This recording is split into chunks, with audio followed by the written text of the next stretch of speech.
Highway પર વાહન લઈને જશો તો સીધું જ તમારું ટોલ ટેક્સ કપાઈ જશે, તમારે લાઇનમાં ઊભા રહેવાની જરૂર નહીં પડે અને બેરિયર પણ નહીં હશે, ફટાફટ તમે વાહન લઈને નીકળી જશો। આજે ગુજરાતનો સ્થાપના દિવસ છે અને કેન્દ્રીય રોડ ટ્રાન્સપોર્ટ મંત્રાલય તરફથી ગુજરાતને એક મોટી ભેટ સુરતને મળી છે। દેશનું પહેલું બેરિયરલેસ ટોલ પ્લાઝા સુરતથી ભરૂચ શરૂ કરવામાં આવ્યું છે, એટલે હવે તમે હાઈવે પર વાહન લઈને જશો તો સીધું જ તમારું ટોલ ટેક્સ કપાઈ જશે, તમારે લાઇનમાં ઊભા રહેવાની જરૂર નહીં પડે અને બેરિયર પણ નહીં હશે, ફટાફટ તમે વાહન લઈને નીકળી જશો। તો આના વિશે તમારી સાથે વાત કરીશ। મારું નામ રાજેશ શાહ છે અને તમે જોઈ રહ્યા છો ગુજરાતના સૌથી મોટા ડિજિટલ ન્યૂઝ પ્લેટફોર્મ ખબરછે.com। છેલ્લા 2 મહિનાથી ટ્રાયલ ચાલતી હતી, લગભગ ફેબ્રુઆરી મહિનાથી ટ્રાયલ ચાલતી હતી કે બેરિયરલેસ ટોલ પ્લાઝા કેવી રીતના કામ થાય અને ગુજરાતના સ્થાપના દિવસે કેન્દ્રીય રોડ ટ્રાન્સપોર્ટ મંત્રાલયે ગુજરાતને મોટી ભેટ આપી અને ગઈકાલે એટલે કે ગુરુવારે રાત્રે 12 વાગ્યે સુરતથી ભરૂચ એટલે કામરેજના 84ના કામરેજથી ભરૂચ સુધીનો જે આ બેરિયરલેસ ટોલ પ્લાઝા છે એ લોન્ચ કરવામાં આવ્યો અને આજથી આ શરૂઆત થઈ ગઈ છે।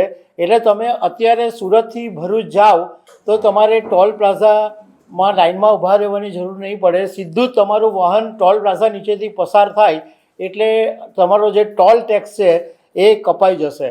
અને આ શરૂઆત એટલે દેશમાં પહેલી વખત આ શરૂઆત થઈ અને હવે આનું સફળતા પછી આખા દેશની અંદર આ પ્રકારની સિસ્ટમ લાગુ થવાની છે। હવે કેવી રીતના કામ કરશે એ હું તમને સમજાવું તો આખો જે કામરેજથી ભરૂચ સુધીનો જે આ બેરિયરલેસ ટોલ પ્લાઝા છે એમાં હાઈટેક CCTV મૂકેલા છે અને તાઇવાનની ટેકનોલોજીનો ઉપયોગ કરવામાં આવ્યો છે અને ટોટલ 8 લેન ઉપર 32 એકદમ હાઈટેક કેમેરા મૂકેલા છે।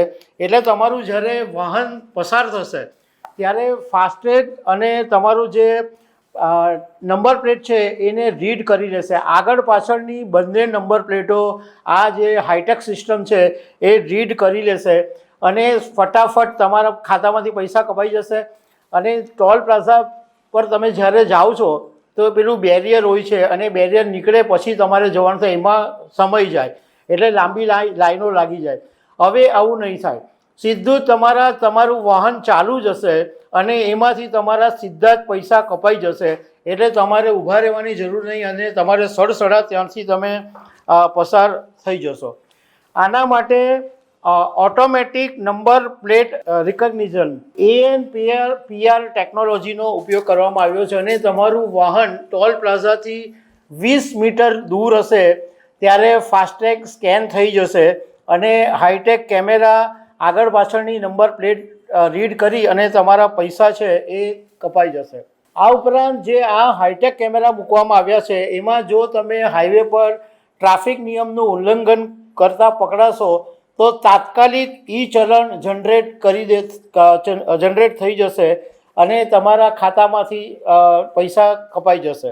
2024ના અંત સુધીમાં એટલે ડિસેમ્બર 2024ના એન્ડ સુધીમાં 1050થી વધુ ટોલ પ્લાઝાને AI બેઝ મલ્ટી ફ્લો સિસ્ટમમાં બદલવાની કેન્દ્રીય રોડ મંત્રાલયની યોજના છે અને મંત્રાલયનું કહેવું છે કે આ સિસ્ટમ લાગુ કરવાને કારણે 1500 કરોડ રૂપિયાના બળતણનો બચાવ થશે અને સરકારને 6000 કરોડ કરતાં વધારે રેવન્યુ જનરેટ થશે। હવે કદાચ તમારા મનની અંદર કોઈ સવાલ એવો ઊભો થાય કે તમે પસાર થઈ રહ્યા છો અને તમારી પાસે ફાસ્ટેગ નથી અથવા તમારું ફાસ્ટેગ રીડ નથી થયું અથવા તમારું ફાસ્ટેગ કંઈ ઘસાઈ ગયું છે અને ટોલ નથી કપાતો તો શું થાય? તો આમાં તમારે બધી સિસ્ટમ રેગ્યુલર રાખવી જ પડશે। જો તમારી પાસે ફાસ્ટેગ નથી, તમારું ફાસ્ટેગ ઘસાઈ ગયું છે, કોઈ સંજોગોમાં રીડ નથી થતું તો તમારે જો તમે કેશમાં પૈસા ભરશો તો તમારે ડબલ પેનલ્ટી ભરવી પડશે। સપોઝ 100 રૂપિયા ટોલ ટેક્સ છે અને આ તમારું ફાસ્ટેગમાંથી પૈસા નથી કપાતા તો તમારે 200 રૂપિયા ભરવા પડશે અને આ જ પેમેન્ટ તમે UPI કે ઓનલાઈનથી કરશો તો તમને 25% વધારે ભરવા પડશે। એટલે 100 રૂપિયાનો ટોલ ટેક્સ હોય તો તમારે 125 રૂપિયા ભરવા પડશે। પરંતુ આ એક સુરત માટે અને ગુજરાત માટે બહુ જ મોટી ગૌરવની વાત છે કે આખા દેશનું આ બેરિયરલેસ ટોલ પ્લાઝા છે એની શરૂઆત કરવામાં આવી છે. તો દર્શક મિત્રો, આવી અનેક વાતો સાથે અમે તમને મળતા રહીશું. આભાર.